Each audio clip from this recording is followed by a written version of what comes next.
Bom dia, colegas, tudo bom?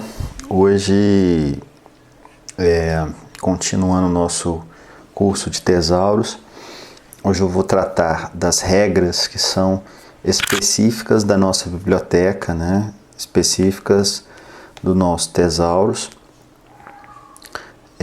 Na primeira aula a gente comentou sobre os aspectos gerais da linguagem, sobre o olhar da linguística. No segundo vídeo eu tratei da questão de como aqueles aspectos da linguística eram observados sobre o olhar da linguagem documentária. No terceiro vídeo a gente tratou da gramática propriamente dita da linguagem documentária. No quarto vídeo a gente tratou daqueles aspectos que a ISO 25964 de 2021 trata com relação aos conceitos complexos, tá? E agora, né, todos esses vídeos anteriores estava bastante pautado na ISO, né, 25964. Então agora a ideia é um olhar mais intimista, um olhar mais detalhado para a realidade, né, do nosso vocabulário controlado, do nosso tesauros da Assembleia Legislativa. Bom, um rápido histórico, só para contextualizar, né, em que ponto nós estamos. Em 1992 é criado o SNJ para o controle, né, das normas jurídicas. Nessa época, o sistema contava apenas com os dados referenciais. Alguns anos depois, o texto da lei passa a ser incluído nele. O MAT é criado um pouquinho depois, em 1987, também como um banco de dados referencial, com o objetivo de controlar os projetos de lei, as proposições. Entre 1982 a 2002, o pessoal que geria o NJMG fazia a indexação das normas jurídicas utilizando-se o tesauros da Assembleia Legislativa, o tesauros do Senado Federal, que era o TES, tá certo? Como o TES ele não tinha os órgãos, né, a administração pública estadual, o pessoal da referência legislativa criou, num documento do Word, um índice controlado de Minas Gerais, que eles chamaram, né, que é o ICMG.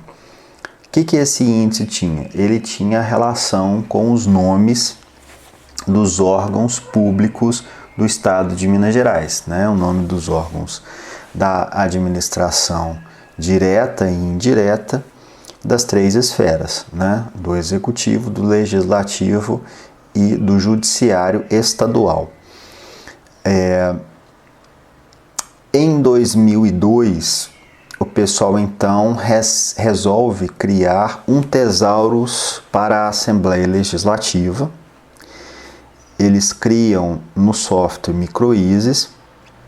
Eles então pegam 8.863 termos do TES, que era o tesauros do Senado, que eram os termos mais comumente utilizados, e somam a estes 8.863 termos do TES 4.170 termos do ICMG, que eram órgãos da administração pública estadual, totalizando neste momento 13.033 termos. Como eu já havia dito em alguns vídeos anteriores, na verdade não se tratava de um tesauros propriamente dito, porque ele não tinha as relações hierárquicas, né? Teoricamente, conceitualmente falando, na verdade era uma lista de cabeçalho de assuntos, porque fazia o controle apenas das linguagens, das relações de equivalência e associativas. Ele continua, aí em 2003 é publicada a primeira edição impressa do Tesaurus, depois é publicada uma segunda edição. A gente tem algumas cópias dessas edições lá na gerência. E em 2015, o Tesaurus, né, que estava no Microísis, ele é migrado para um sistema próprio, chamado Sistema de Tesaurus, STH, desenvolvido pela GTI, pela Gerência de Tecnologia e Informação da Assembleia, onde ele está sendo gerido desde então. Nesse processo de migração aconteceram algumas evoluções que eu vou comentar nesse vídeo. E a principal evolução delas foi a inclusão, a possibilidade de incluir os relacionamentos hierárquicos, tá? Bom, com relação à abrangência, né?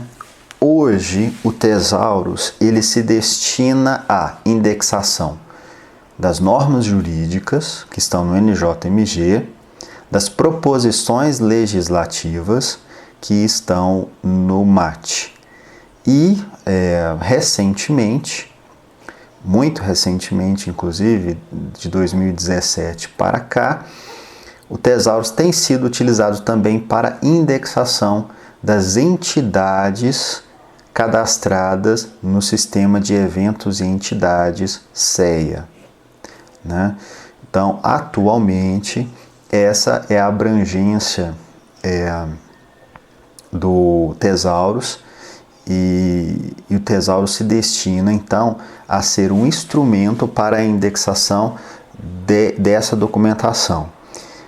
No âmbito do projeto do direcionamento estratégico, chamado indexação institucional, há previsão de que o Tesaurus da GDI ele amplie o seu escopo de cobertura e passe a ser utilizado para a indexação de outros documentos e outros bancos de dados. Este processo ainda está em estudo, né? Na presente data que eu estou gravando este vídeo, não vai demorar para que reuniões do comitê gestor sejam marcadas para discutir a questão da abrangência, e a alteração da abrangência vai demandar a alteração da política de indexação, um assunto que eu vou tratar mais para frente também neste vídeo. Bom, o público-alvo, né? A princípio, quando a gente começou a tratar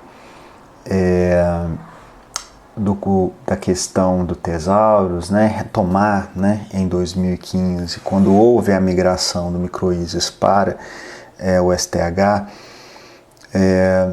houve toda uma discussão com relação a quem era o público-alvo, e a gente estava muito focado em que o público-alvo era o mundo, pela possibilidade que os sistemas possibilitavam de você fazer uma pesquisa pela internet.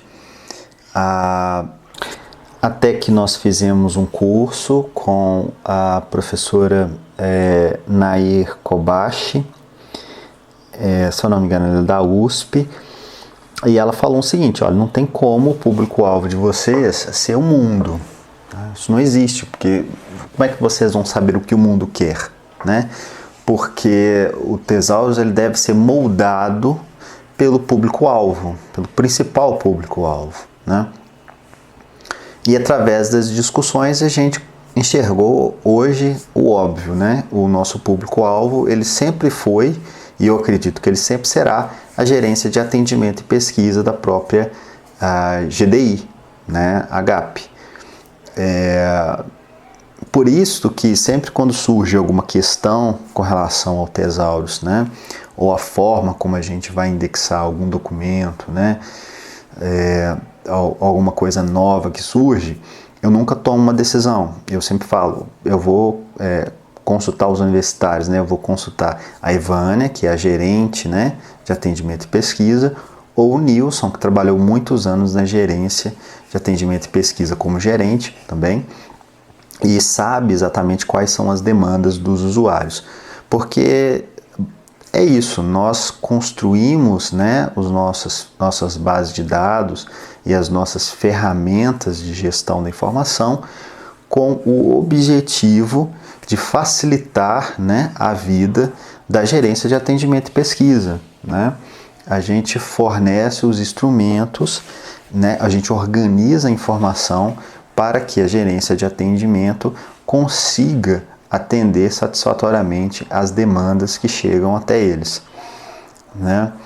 E, secundariamente, os nossos públicos-alvos são os deputados estaduais, as comissões da LMG, os servidores, né, da LMG, depois as outras entidades públicas e também as entidades particulares e, por fim, a sociedade, né?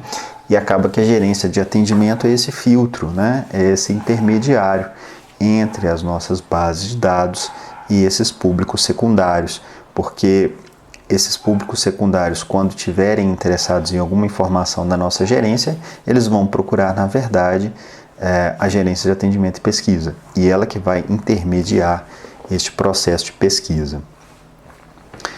Bom, e aí a gente falar um pouquinho da nossa estrutura. Eu já tinha comentado alguma coisa sobre, mas agora a gente vai dar uma aprofundada nos nossos sintagmas, tá certo? Que é a estrutura do nosso Tesaurus. Como é que o nosso Tesaurus se organiza?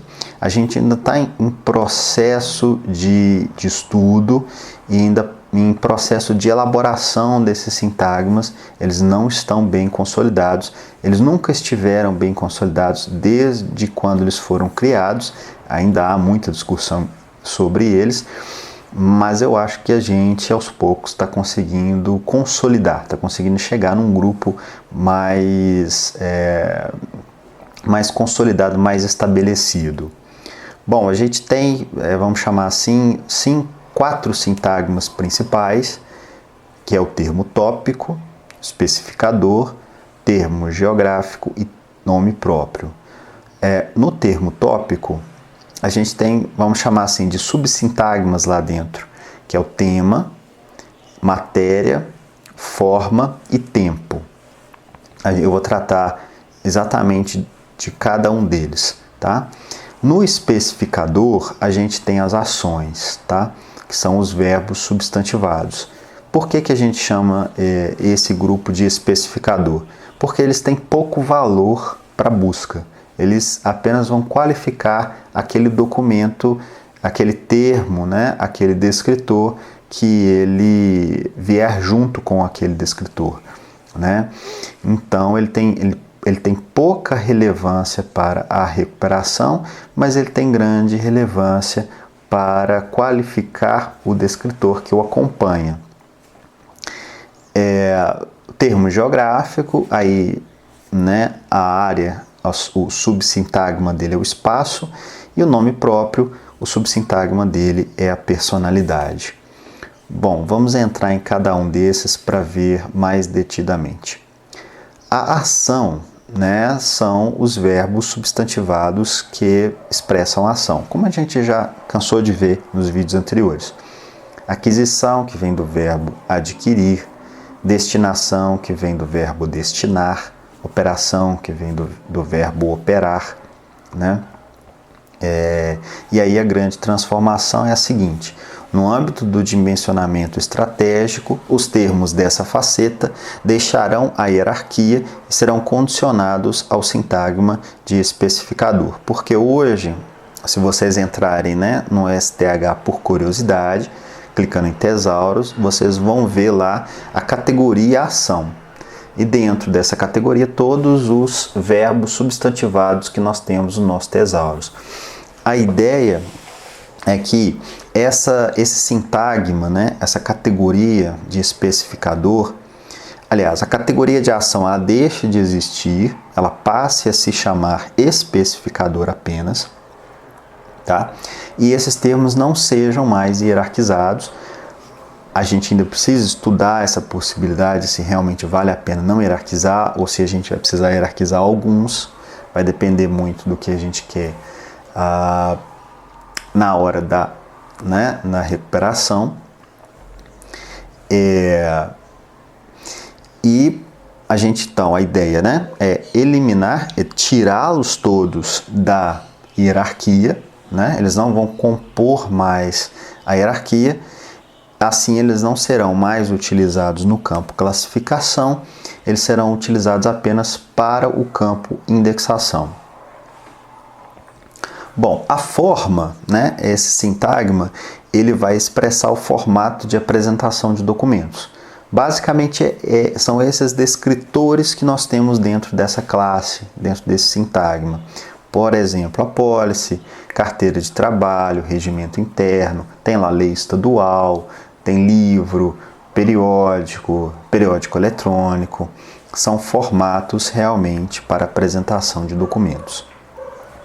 Os temas, eles são um grupo fechado de 23 descritores que nós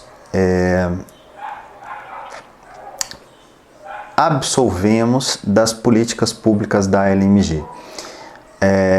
Há alguns anos atrás, eu não vou precisar exatamente qual ano, a Assembleia iniciou um processo para a constituição de uma classificação, né, que tinha o objetivo de classificar toda a documentação publicada pela Assembleia com base nas políticas públicas, tá? Então, uma comissão criada junto com pesquisadores, se eu não me engano, da UFMG, eles elaboraram uma lista de 23 grandes áreas que fariam a cobertura das principais políticas públicas do estado de Minas Gerais atualmente. São elas, né, agropecuária, assistência social, ciência, tecnologia e inovação, comunicação, cultura, defesa do consumidor, direitos humanos, educação, energia, esporte e lazer, finanças públicas, indústria, comércio, serviços, meio ambiente, mineração, municípios e desenvolvimento regional, política fundiária, saneamento básico, saúde pública, segurança pública, trabalho, emprego e renda, transporte, trânsito e turismo. Bom, quando nós absorvemos estes 23 temas, nós fizemos algumas transformações. Por exemplo, quando a gente pegou o terceiro tema, que é ciência, tecnologia e inovação, nós alteramos esse tema para ciência e tecnologia. Então, ele não tem mais inovação na nossa árvore, né? No nosso sintagma lá de temas, né? Posteriormente, a própria consultoria, que foi responsável pela criação desses 23 temas de políticas públicas, ela eliminou a comunicação e passou a contar então com apenas 22 temas. Nós resolvemos manter a comunicação por achar que ela é importante.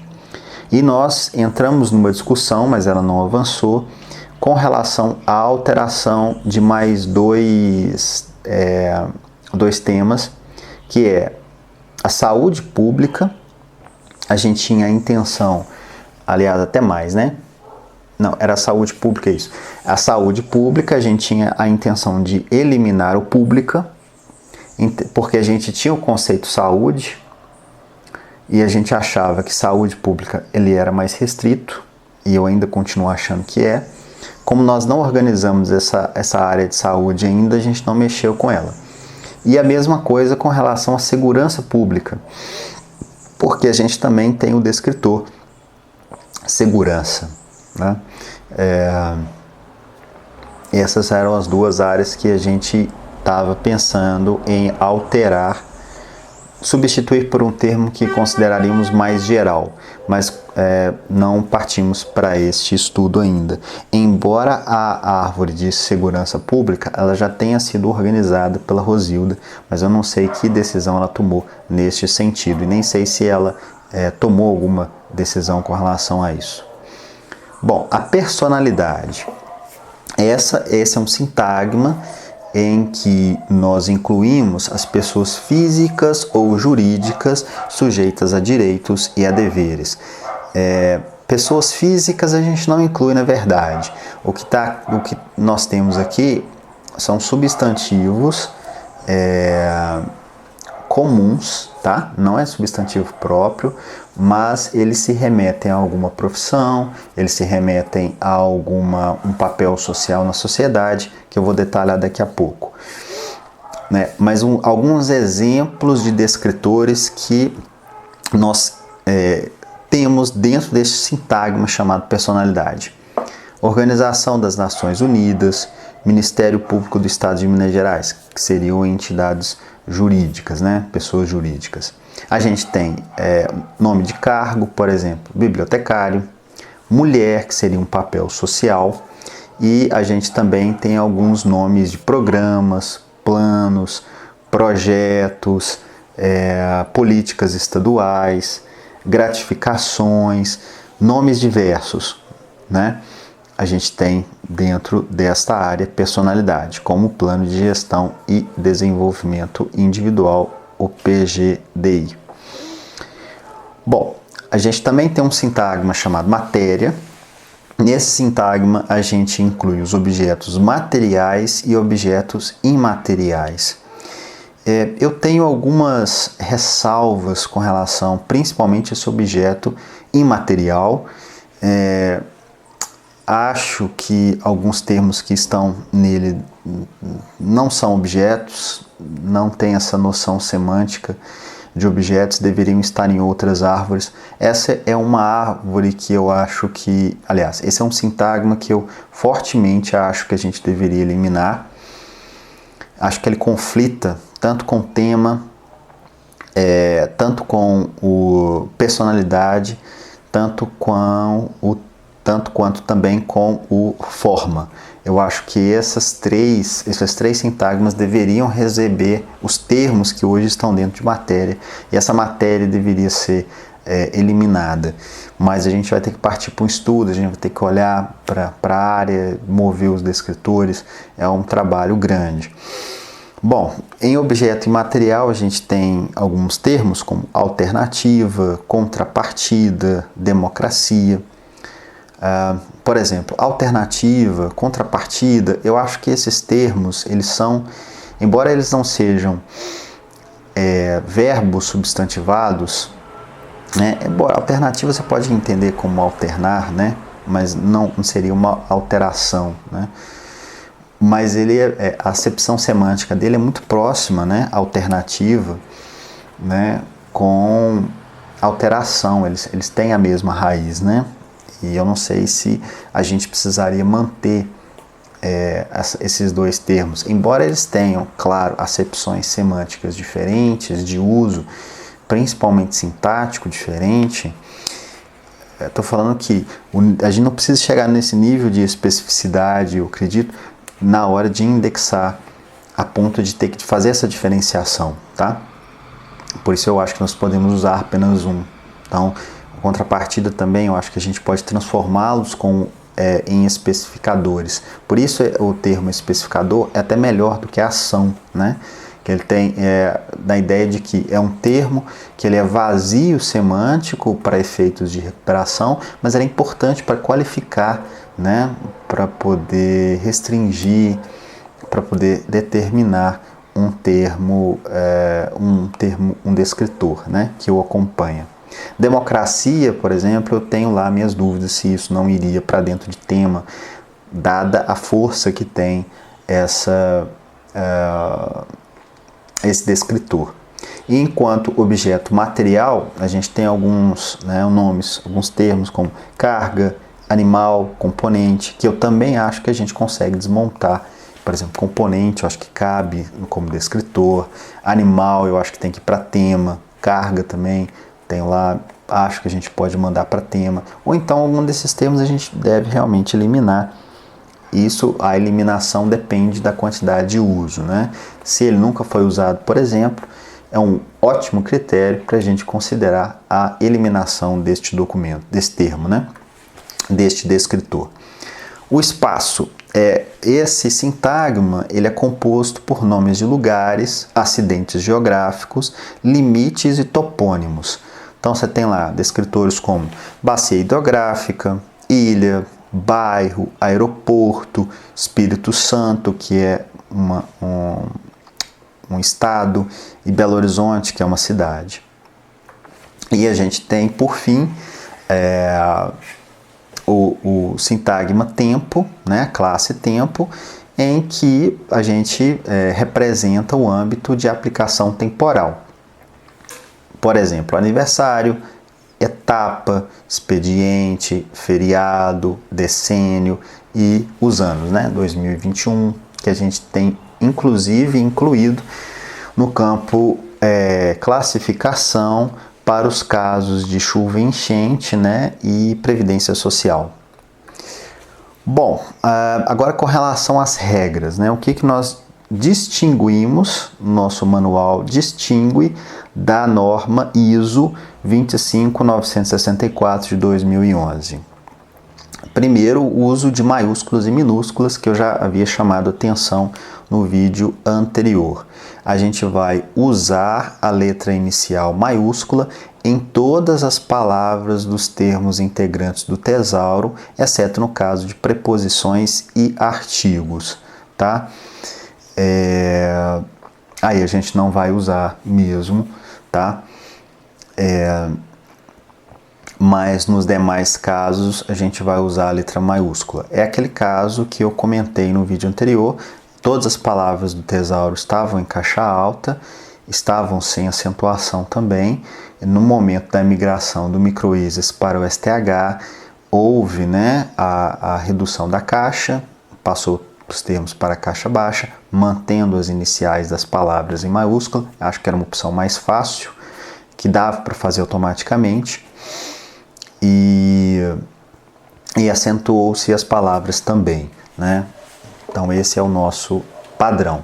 Então auxílio maternidade, documento público, pessoa com deficiência, né? E por aí vai. Bom, abreviaturas e siglas. Esse também a gente subverteu a norma ISO 25964. Então, as abreviaturas e siglas, elas podem se referir a mais de um conceito, portanto, deve-se adotar a forma por extenso seguida da sigla entre parênteses, tá?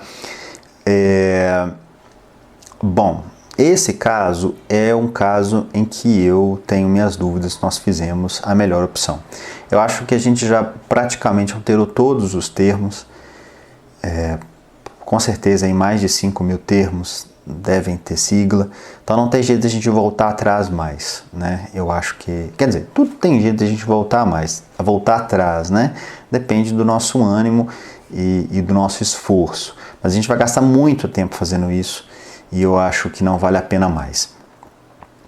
Mas eu ainda prefiro seguir a orientação da ISO, que é escolher, né, qual que é a forma mais usual, se o nome por extenso ou a sigla, e autorizar apenas um e anular o outro. Bom, o que a gente resolveu fazer na prática, eu já havia comentado no vídeo anterior, é qualificar, como se a gente estivesse qualificando o termo, mas a gente não está qualificando só nos casos em que necessita-se a qualificação, a gente está qualificando em todos os casos, inclusive quando não é necessário. Bom, vou explicar isso melhor, o que eu estou querendo dizer com isso. Tem aqui, né, a AIDS, né, tá aqui o nome por extenso e a sigla, a mesma coisa com a CEPLAG, né, nome por extenso e sigla, então esse é o formato. Quando eu estou querendo dizer que é uma espécie de qualificação, são para esses dois exemplos aqui em que há homônimos, tá certo? Nesse primeiro exemplo aqui, ó, o homônimo se trata da sigla. A gente tem a mesma sigla para duas gratificações diferentes.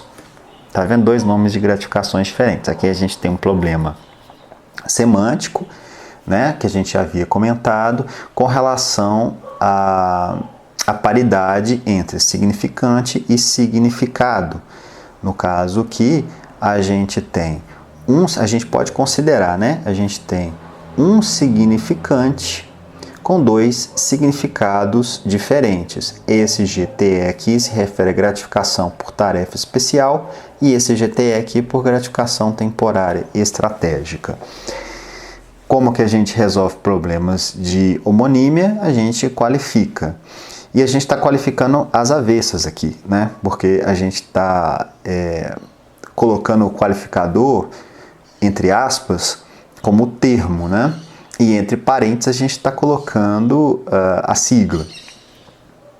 Então a gente inverteu a lógica aqui. Geralmente o qualificador, aquele que distingue o termo, fica dentro do parênteses. Mas a ideia basicamente é a mesma. A ideia aqui é qualificar. E aí funciona bem. Essa ideia de você, né, colocar a sigla, né, acompanhando o termo, funciona bem, não porque você está colocando a sigla acompanhando o nome, mas porque você está qualificando o termo para poder distingui-lo, já que você tem aqui um problema de paridade semântica, que a gente já havia comentado, que é a relação entre significante e significado, que sempre tem que ser igual 1 para 1, né? Nunca pode ser de 1 para 1 ou mais. E a mesma coisa acontece aqui, com esses dois termos, mas aqui é diferente. Ao invés deles compartilharem a mesma sigla, eles compartilham o mesmo nome, né? Então, foi criada uma Secretaria de Estado de Segurança Pública, cuja sigla era SSPMG, e depois foi criada uma outra secretaria, né? Essa Secretaria de Segurança Pública, a primeira foi extinta, né? Ela foi anexada a uma outra secretaria, foi criada uma outra secretaria, como é o caso atual, né? Hoje ela chama Secretaria de Estado de Justiça e Segurança Pública. E depois que essa foi extinta, ela foi recriada com o mesmo nome, Secretaria de Estado de Segurança Pública, mas com uma sigla diferente. Tá? E aí é outra secretaria, porque ela tem outro período, ela acaba adquirindo outras competências, então é uma outra secretaria, elas são distintas mesmo, deveriam ser distintas no Tesaurus. E aqui a gente tem uma qualificação mais clássica, porque a sigla realmente ajuda a distinguir as duas. Tá? E aqui nesse sentido eu acho, né?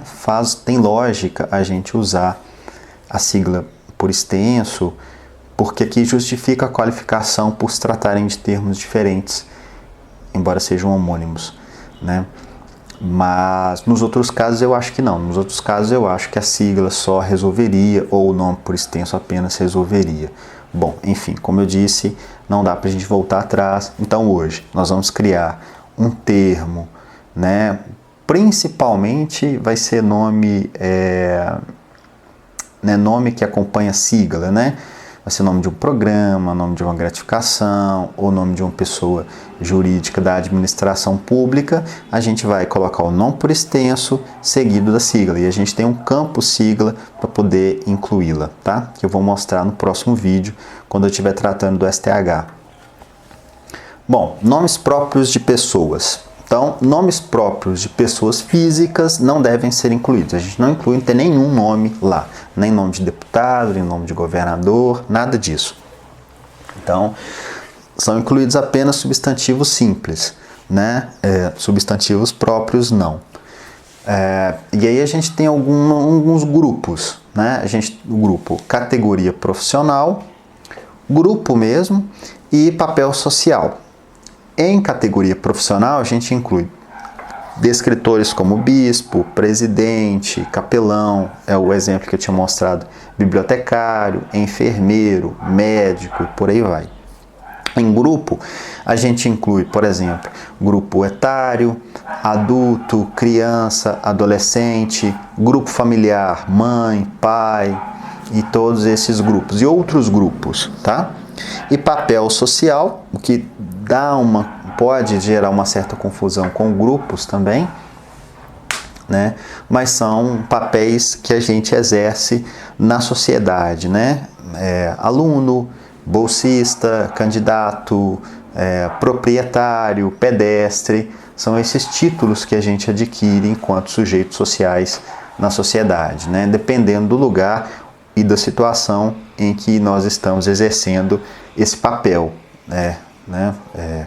Por exemplo, dentro de uma igreja eu sou um fiel, né? Dentro de uma sala de aula eu posso ser aluno, eu posso ser professor e por aí vai. Bom, nomes próprios de entidades privadas. Elas podem ser incluídas desde que respeitem as regras anteriores de necessidade e volume de documentos, mas basicamente nós não incluímos, tem pouquíssimos exemplos, tá? E a gente divide da seguinte forma: empresa privada, empresa paraestatal e sociedade civil. Empresa privada, a gente tem, por exemplo, a Vale do Rio Doce, mas a gente tem a Vale porque ela foi pública e depois ela foi privatizada, né? E eu acho que também tem a Telemig, que ela não existe mais, né? Empresa paraestatal, a gente tem o Senac, o SESI, o SESC e por aí vai. E sociedade civil, a gente tem algumas como a Associação Mineira de Municípios, algumas outras associações e algumas entidades também, as mais famosas e as que figuram mais nos documentos. Mas assim, eu ainda tenho lá as minhas dúvidas com relação à inclusão desses nomes.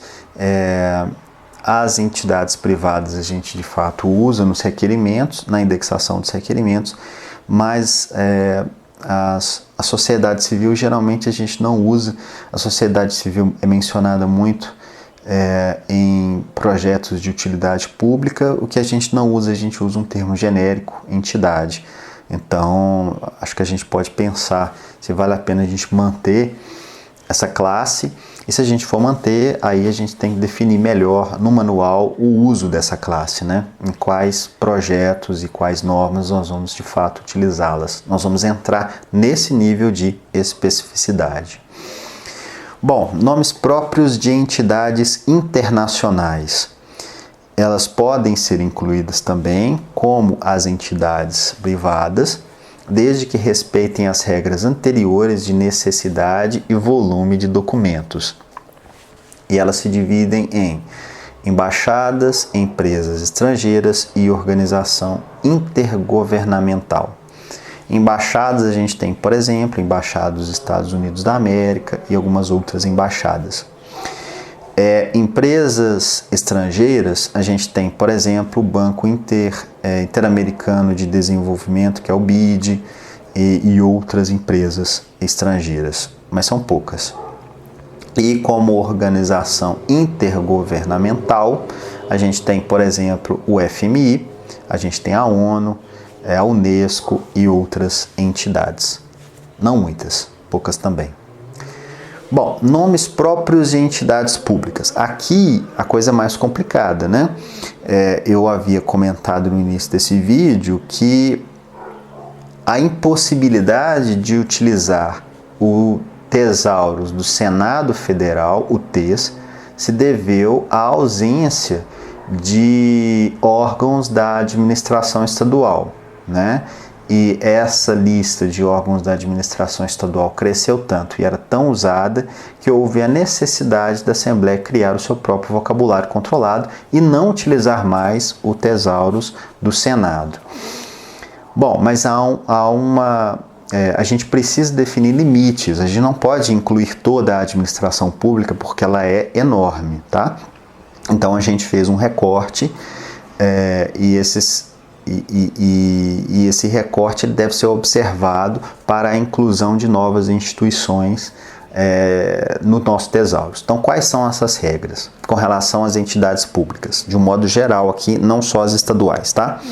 Primeiro, todas as entidades públicas da administração federal direta serão incluídas. Então, a administração direta federal, a gente inclui todas. Então, tem lá todos os ministérios, né? E todos os órgãos da administração direta, judiciário e executivo, da administração direta do executivo, do judiciário e do legislativo federal. As entidades da administração indireta, que são muitas, são inúmeras, a gente inclui apenas se houver necessidade, é aquela questão de necessidade de uso nos documentos. E essa decisão a gente toma em conjunto com o atendimento. A gente pergunta, pessoal do atendimento, gente, vocês acham que a gente precisa separar esse conjunto, né, quando surgir? Às vezes surge um ou dois, não precisa. A gente faz a indexação apenas por administração indireta federal. Isso é suficiente, porque na hora que recupera, não recupera tantos documentos. Recupera um conjunto pequeno que dá para o pessoal do atendimento separar o que eles precisam no olho. Se esse volume cresce muito, não dá mais, né, 30 documentos, 20 documentos, que a gente já pode considerar muito numa busca, a gente então inclui essa entidade para poder restringir mais a busca, a recuperação. Bom, com relação à administração estadual, todas as entidades da administração direta e indireta de Minas Gerais serão incluídas, porque a administração indireta não é tão grande assim e a administração direta ela é frequentemente citada nos documentos, principalmente nos requerimentos, onde nós usamos mais, tá? Então, a administração estadual, como é o nosso foco, e até porque a Constituição estadual, a Constituição federal limita bastante a competência estadual para legislar, né? As assembleias legislativas, elas têm menos competências legislativas do que os municípios, por exemplo. Os municípios possuem mais competências do que os estados. E por isso mesmo, uma grande parte das normas da legislação estadual tratam da própria administração pública, tratam da reorganização, da reorganização administrativa, das alterações de competências dos próprios órgãos e entidades da administração estadual. Por isso, é a necessidade da gente incluir todos os órgãos. Bom, as entidades da administração pública de outros estados não serão incluídas, né? Assembleia Legislativa de São Paulo, Executivo de São Paulo, nada disso a gente inclui. A gente tem um termo mais genérico, um termo geral, que é Executivo Estadual de outros estados. Então, se cita, né, o governo do estado de São Paulo ou o governo do estado do Rio de Janeiro, a gente usa esse termo genérico, porque são pouquíssimos documentos, né? Se acontecer, né, alguma coisa mudar e começarem a aparecer muitos documentos e a gente precisar restringir a busca, a gente revê essa norma, né? Essa diretriz para a inclusão de entidades da administração pública de outros estados.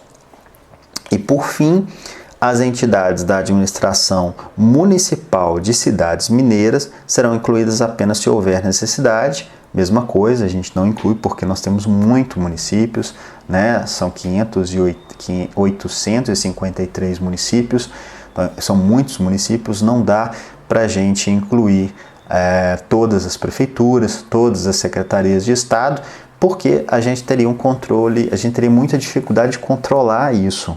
A gente teria que acompanhar todas as reformas administrativas de todos os municípios, o que é algo impraticável. Então a gente tem termos genéricos também, que é executivo municipal, que são utilizados apenas para a administração mineira, tá? A administração municipal de outros estados a gente nem cita aqui, porque a gente não tem a menor condição. Se a gente não dá conta da mineira, a gente não vai dar conta dos outros estados também. Por isso que elas não são incluídas. Bom, com relação à definição, também tem uma mudança importante com relação à orientação da ISO que eu havia comentado, né?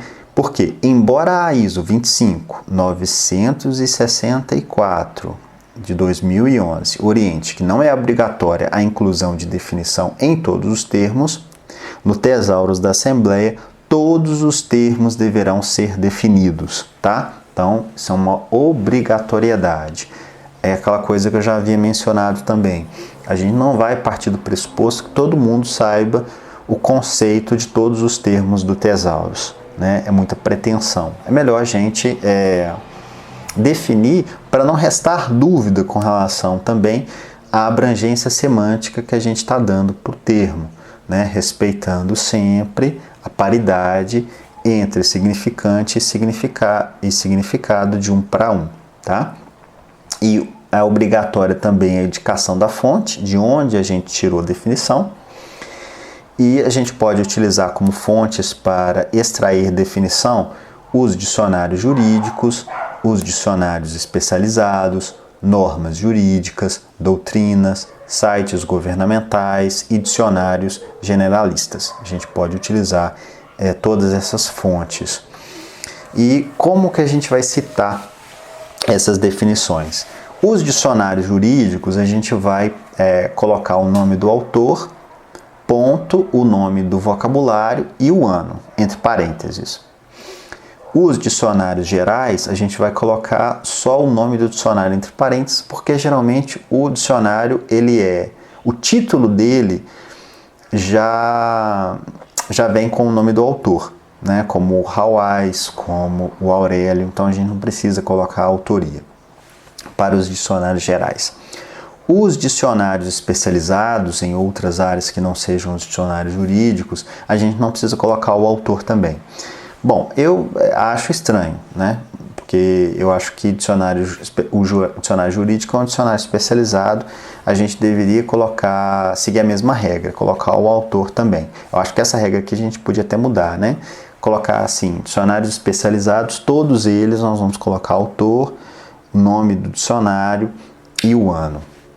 Sites, a gente coloca lá o site, por exemplo, Ministério da Saúde, online. Talvez a gente pudesse até mudar aqui, coloca aqui na frente 2 pontos site, 2 pontos Ministério da Saúde. A gente não precisa colocar o link do site porque o link muda, quebra, e eu acho que ele não gera link na nossa página. Então vai frustrar o usuário que vai clicar lá e não vai acionar o link. Doutrina, mesma coisa, muito parecido com os dicionários jurídicos. É o nome do autor, o título e o ano. E as normas jurídicas, quando a gente tira a definição de uma lei, né? Ou de um decreto. Ou, qual esse exemplo aí, é o artigo 216 da Constituição Federal de 88, ou Lei Federal número 9.985, de 17/7/2000, de 2000, muito parecido como a gente cita a norma nas citações, nas notas dentro do texto de consolidação, tá? Bom, e a nota histórica? A nota histórica, ela vai estabelecer a origem e as alterações sofridas pelo termo ao longo do tempo, evidenciando o uso de termos antecessores e sucessores. Os termos eles podem deixar de serem mais utilizados porque eles se tornaram impoliticamente corretos, como é o caso, por exemplo, de pessoa deficiente, né, que passou a ser pessoa com deficiência. Pode ser via a uma reforma ortográfica, como, por exemplo, micro-ondas, que é o caso do hífen, né? E a gente também acontece muito quando, com relação ao nome de pessoas jurídicas, principalmente de órgãos e entidades da administração pública, quando são extintos e criados ou transformados. Né? Eu vou dar alguns exemplos, que é, por exemplo, do PROCON. A gente coloca a origem dele, que era um próprio tesauros, né? A gente não tirou esse termo de um outro vocabulário, de uma outra fonte, e ele foi criado pela essa deliberação aqui da mesa, mas ele tinha uma denominação anterior, tá vendo? Olha, era PROCON, Assembleia, Unidade, Praça 7.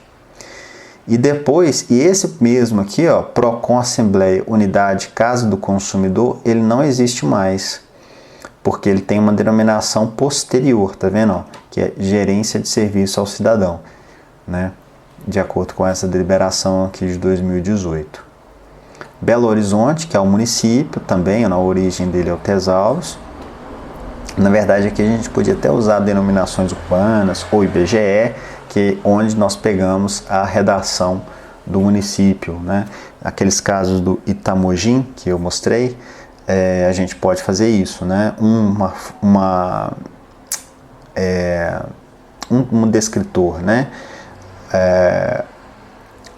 Uma forma, a gente pegou denominações urbanas, que é com J, e com G a gente pegou do IBGE, por exemplo, ou do site da prefeitura do município. A gente pode citar aqui na origem. E aqui ele vai contar uma história. Ele foi emancipado, né, em 1897. Aqui, ó, segundo as denominações urbanas e essa lei, e segundo o IBGE, e denominações anteriores, Curral del Rei, Cidade de Minas. E também religião. Foi um termo que teve origem no Tesauros do STF e no VCB.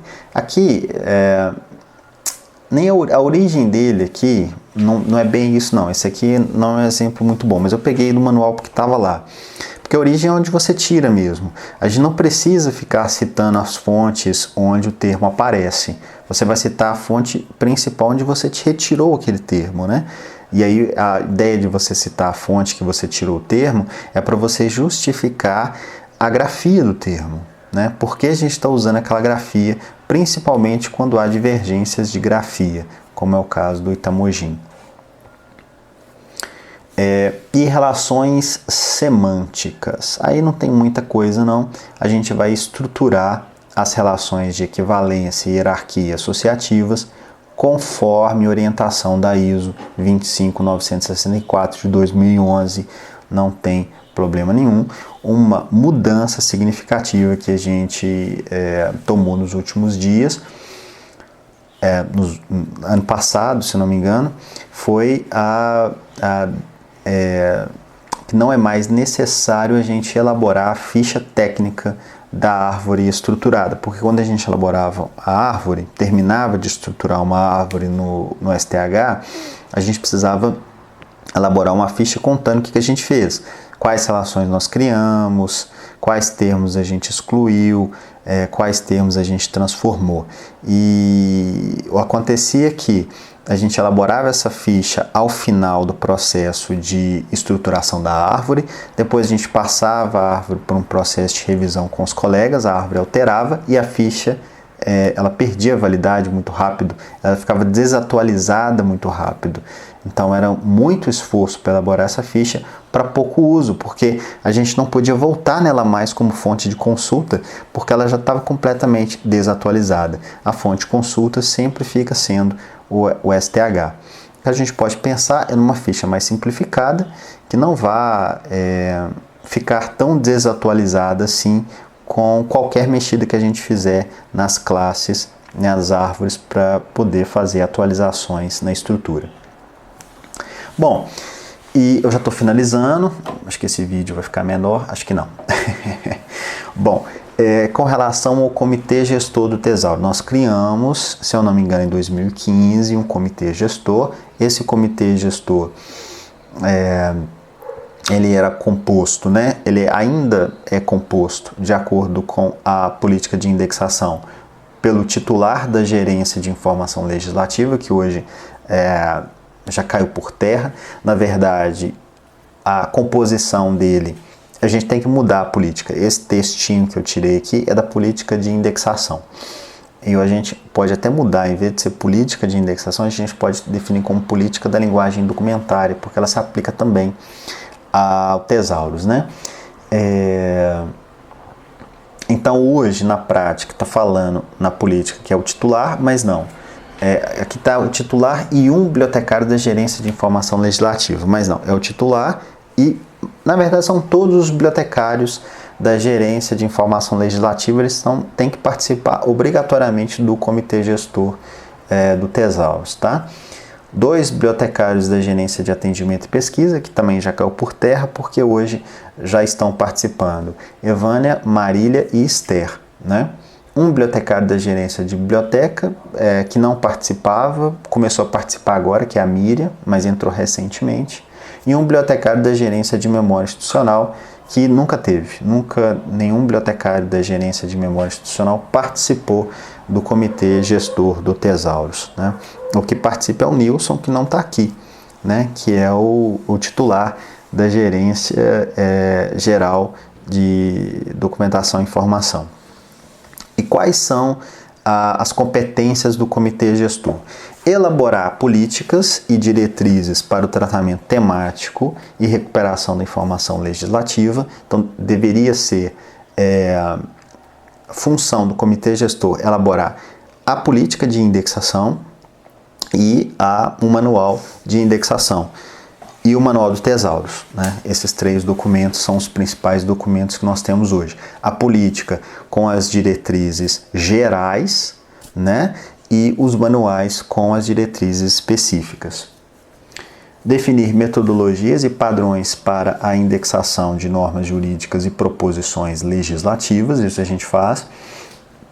Estabelecer metodologias e critérios para a construção e manutenção do Tesaurus da Assembleia, né? Isso também a gente faz. E aprovação das árvores também, né? Uma vez que as árvores... o que eu estou chamando de árvore é o seguinte: você vai e pega a classe educação lá dos temas, né? E você se propõe a estruturar toda aquela árvore, né? Hoje ela não está estruturada, como eu disse, não tem, por exemplo, as relações de hierarquia. Então, a pessoa que for estruturar vai ter que estabelecer as relações hierárquicas e conferir as relações de equivalência e as relações associativas, para ver se elas estão bem feitas, né? Se há sinônimos ou quase sinônimos autorizados, mas que eles poderiam, né, ser transformados em remissivas. Este trabalho que eu vou tratar daqui a 2 vídeos mais ou menos, de como que a gente faz essa reestruturação, né? E promover ações de capacitação com vistas ao aprimoramento de servidores para o desenvolvimento de atividades ligadas à representação temática e recuperação da informação legislativa. Aqui eu acho que extrapola um pouco a competência do Comitê Gestor. Acho que essa competência é mais da nossa gerência do que do Comitê Gestor. Acho que o Comitê Gestor ele é mais um órgão deliberativo, né, do que um órgão executivo. Eu acho que ele está mais para o sentido de aprovar do que de partir para a elaboração de coisas, né? Bom, é isso que eu tinha para falar com relação às normas específicas. Então, até aqui a gente viu tudo, né? Agora vocês já estão dominando todas as regras, todas as normas, todas as diretrizes para a construção de um vocabulário controlado. Não tem mais nada novo assim que eu possa ensinar ou mostrar para vocês. No próximo vídeo eu vou mostrar como que a gente usa o STH. Então eu vou entrar no STH, eu vou construir alguns, né, criar termo, fazer os relacionamentos e incluir as notas e mostrar como é que a gente faz estatística, como é que a gente gera relatório, essas coisas no STH. Mostrar como é que o sistema todo funciona.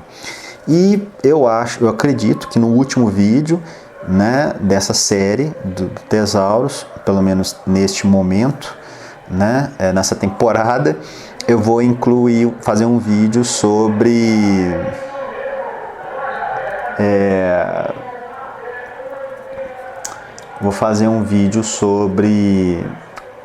como que eu fiz a reestruturação da árvore. Eu junto com o trabalho dos bibliotecários, né, ano passado, em que o Nilson dividiu algumas áreas temáticas para os bibliotecários organizarem, eu fiquei com a educação, que era uma área muito grande. E eu vou mostrar o passo a passo de como eu fiz essa reestruturação dessa área de educação, né, qual foi a metodologia que eu adotei, para que vocês tenham um parâmetro e possam ter assim, um ponto de partida, porque é uma coisa muito pessoal aqui, tá? Então vocês vão desenvolver a forma como vocês vão estruturar, né, como que vocês vão desenvolver esse trabalho de reestruturação daqui para frente. Então agradeço a paciência e até o próximo vídeo.